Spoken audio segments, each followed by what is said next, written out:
ओम नमो नारायणा। ओम नमो भगवते वासुदेवाय नमः। जय श्री कृष्णा।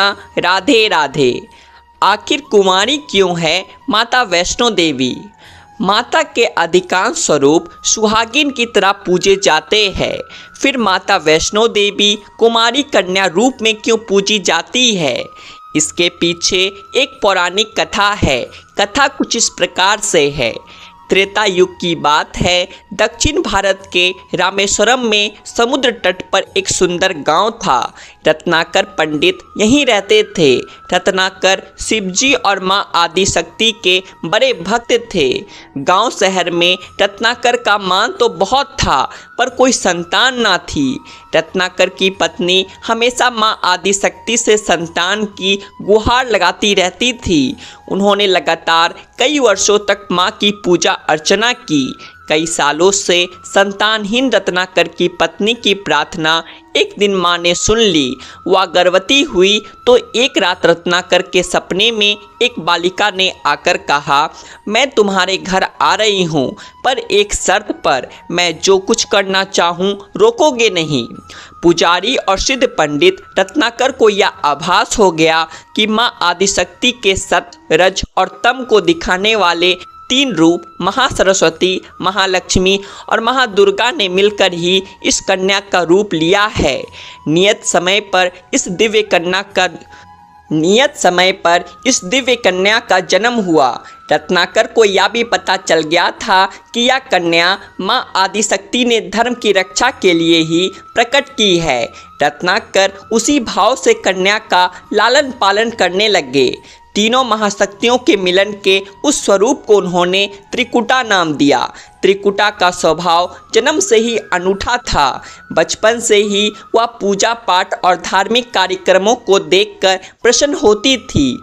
अभी 10वां साल शुरू भी नहीं हुआ था कि त्रिकुटा को यह पता चल गया था कि भगवान विष्णु ने भगवान श्री राम के रूप में धरती पर अवतार ले लिया है।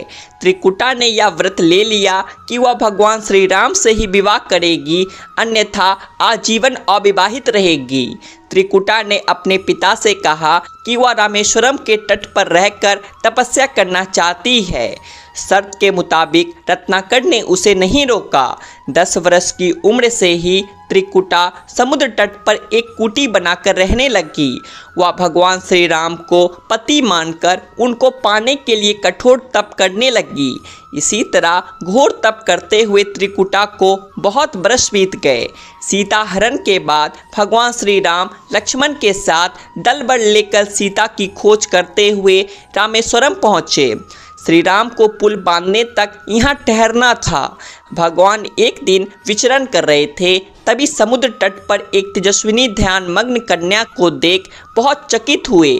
उस कन्या के ओज और आभा से वह स्थान अलग ही रोशनी से प्रकाशित हो रहा था। भगवान श्री राम कौतूहलवश उस कन्या के तपोस्थल तक पहुँचे। प्रभु ने उस कन्या से पूछा, तुम कौन हो देवी, और इतनी कम उम्र में इतना कठोर तप क्यों कर रही हो? ऐसी क्या अभिलाषा है जिसके लिए ऐसा घोर तप करने को विवश हो? कन्या ने भगवान को विनयपूर्वक प्रणाम करके अपना परिचय पंडित रत्नाकर की पुत्री त्रिकुटा के रूप में दिया। फिर अपनी प्रतिज्ञा बताई। त्रिकुटा जान गई थी कि उनके सामने साक्षात भगवान श्री राम ही खड़े हैं, इसीलिए उन्होंने निवेदन किया कि आप मुझे पत्नी के रूप में स्वीकार कर ले। इस पर भगवान श्री राम ने कहा, यह संभव नहीं है। मैं एक पत्नीक रहने के संकल्प से बंधा हूँ। अपनी पत्नी के अपहर्ता को दंड देने के लिए यहाँ तक सेना सहित आया हूँ। त्रिकुटा को यह सुनकर आघात पहुंचा। उन्होंने अपने कठोर तप का वास्ता दिया और भगवान से विवाह करने की पुनः याचना की। त्रिकुटा ने कहा, प्रभु, क्या मेरा यह तप व्यर्थ गया? मेरे तप में वह शक्ति नहीं कि आपको प्राप्त कर सकूं। मेरा तप अभी कम है, तो मैं इससे और कठोर करूंगी और तब तक जारी रखूंगी जब तक मेरी अभिलाषा पूरी नहीं हो जाती। भगवान ने कहा, जब मैं सीता का पता लगाकर लौटूंगा तब तुम्हारे पास आऊँगा। यदि तुम मुझे पहचान लोगी तो मैं तुम्हें तुम्हारी इस बात पर सही निर्णय करूँगा। त्रिकुटा को इस बात से बड़ी प्रसन्नता हुई कि उनका तप सफल हुआ। भगवान ने उन्हें वरण का एक आश्वासन दिया है। अब उन्हें अपने स्वामी की प्रतीक्षा में उत्तीर्ण होना है। इस प्रसन्नता के भाव से भरकर त्रिकुटा का उत्साह और बढ़ गया। उन्होंने और कठिन तप करना आरंभ किया। उनके तप का प्रभाव ऐसा था कि उनकी कुटी के आसपास का पूरा क्षेत्र एक अलग प्रकाश से प्रकाशित होता था। भगवान श्री राम ने रावण के साथ युद्ध कर उसे हराया। विभीषण को लंका का राजा बनाकर अपनी पत्नी, भाई और समस्त सेना के साथ